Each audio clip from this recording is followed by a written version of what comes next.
I think they got a shot, and exactly the way you see it is the way I see it. It's NCAA tournament, just get in the dance, see what can happen.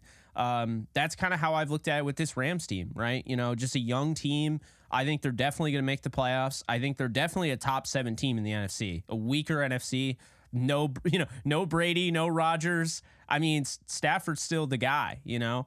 And so I think kind of going back to what we were talking about off air with Stafford, like, you know, you were saying, like, I don't know, this guy still has it. And I could tell you, I don't know how many games or how much you've seen of the Rams this year. Stafford still has it. He lost weight. He's lighter on his feet. He's more mobile. And the offensive line, which was a disaster last year because they were on, like, their whole entire offensive line was 4th string guys. They look really good right now. So as somebody that, you know, obviously you cover the Bengals are your team, but like on the outside looking in, like, what have you thought about the Rams through the first 2 games? I thought that, you know, like, I know that Puka's getting most of the highlights. Matthew Stafford is slinging it. Like, and a lot of people aren't really paying attention to that. And you know, for a young Bengals secondary in a back end or whatever, like, there's a lot of different things that I don't think people are, you know, paying attention to. Everybody looked at the Rams and said, well, they got the youngest roster and all these young players coming in, whatever. But when I watch them, I look at them like, okay, this is a team that doesn't know that they're not supposed to be whatever, you know, like, they don't know. They play so hard to, like, every single snap so far that I've seen, that I'm like, this is a dangerous team that doesn't know any better, that doesn't know that everybody is picking against them.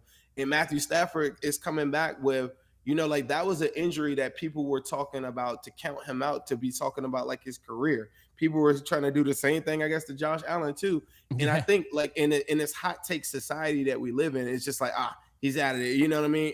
And immediately when I seen him, I said, nah, he's slinging that thing better than probably I've ever seen him. He's on point. He's on point. So that was my biggest takeaway. Man, I'm just going to say it right now. If the Rams are 3-1 going to that Eagles game, the Eagles better watch it. Because, like, Kupp will probably suit up, and they're going to go right at the jugular for, I mean, the top dog in the NFC, right? They got an arrow on their back. I feel like their strong suit for the Eagles, to me, is more so letting their front do work, and then their guys like Slay do the coverage, right? Yeah. I just think the option routes and everything like that would kill them. I Oh, just think yeah. I Look at This is Kirko. Thursday Night Football, man. Like, Bro, to your it's- point. If Zim is the OC, if I'm able to make you OC for this game, how are we going at the Rams defense? How are you calling the game? I told you I'm limiting the possessions of the Rams, right? And because I'm trying to get Stafford in a position where it sounds like this is what you hope. You want the Bengals to come out, and I get it. It's kind of crazy that if they don't have Burrow, but you can't play, I'm trying to just weather the storm football. You got to come out somewhat aggressive, maybe tempo at the very beginning of the game, maybe catch them off guard, maybe get a quick 3, quick 7. But the name of the game is I'm trying to get Stafford in a position where he's pressing.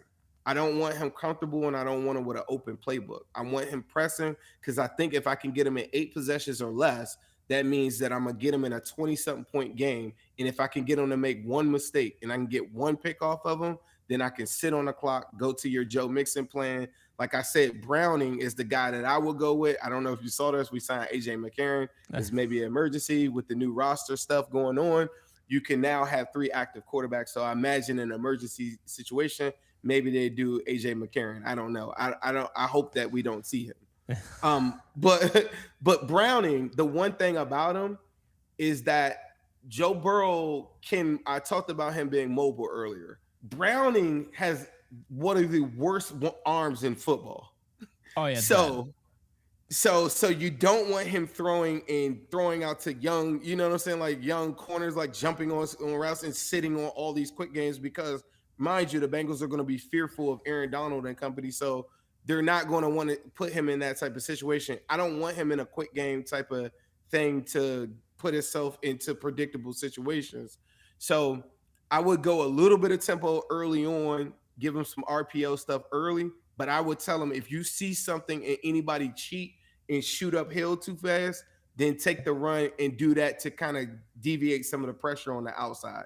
If I can get you in a situation where you're second guessing your rush, then I think it helps open up the running lanes for Joe Mixon. I start to slow the game down. I then go to weapons on bubble screens, Jamar Chase, T. Higgins and company, Tyler Boyd. Tyler Boyd last week started off with a bunch of targets at the beginning of the game, and I like what they did. So doing some of that stuff.